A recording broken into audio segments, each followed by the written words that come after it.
насилуют. Детей отделяют от их семей. Извлекаются органы. Людей сажают в концентрационные лагеря. Они что, думают, что на них не обрушится наказание Аллаха? Я бы хотел сказать китайским коммунистам вот что. Я обращаюсь непосредственно к вам. Вы можете манипулировать некоторыми людьми, но вы не можете манипулировать миллионами мусульман в мире. Вы думаете, что вы, будучи небольшой группой в вашей стране, имеете право пытать мусульман, как вы их пытаете? Делать с ними то, что вы с ними делаете? И что вас за это не постигнет наказание Аллаха? Вы думаете, что начав притеснять уйгуров, вы тем самым не навлекли на себя гнев Аллаха за притеснение верующих? Вы только посмотрите на них. Чё уставились? Вас спрашиваю, какого черта уставились?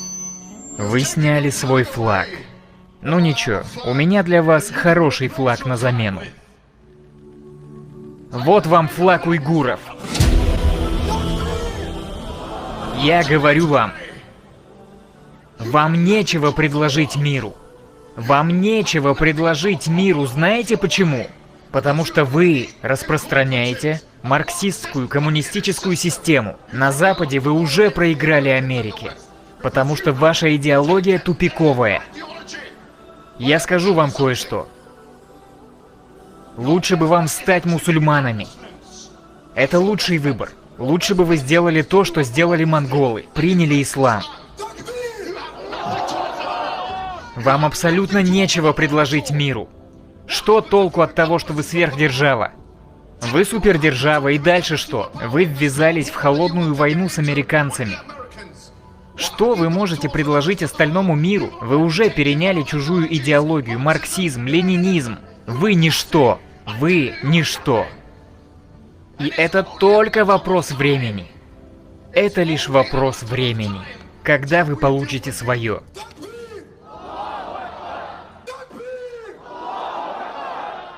Вам бы поучиться у уйгуров.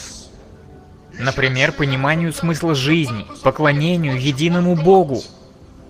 Учитесь у уйгуров не поклоняться статуям. И сегодня я говорю вам, что вы можете забрать слова «Ля илляха илляллах» с минаретов мечетей и заменить их на свои коммунистические флаги, на флаги ваших идеологов. Но то, что вы заберете эти слова из мечети, не значит, что вы забрали их из сердец верующих.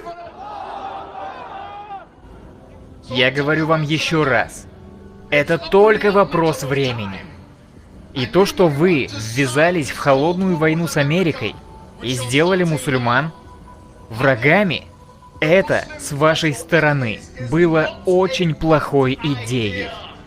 Взгляните на прошлое, на историю монголов, персов, римлян и других. История расскажет вам, вы тоже проиграете.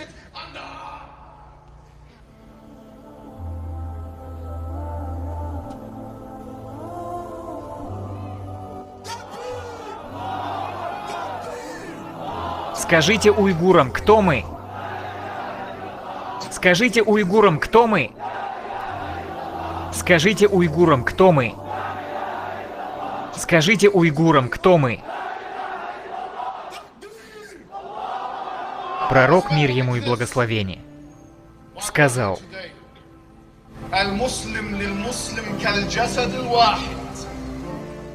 что мусульмане друг для друга как единое тело, как единое здание. Также и мы должны поддерживать друг друга. О культуре уйгуров я знаю немного. Но я знаю одно. Что мы здесь за них, и мы не будем отдыхать, пока справедливость не восстановится.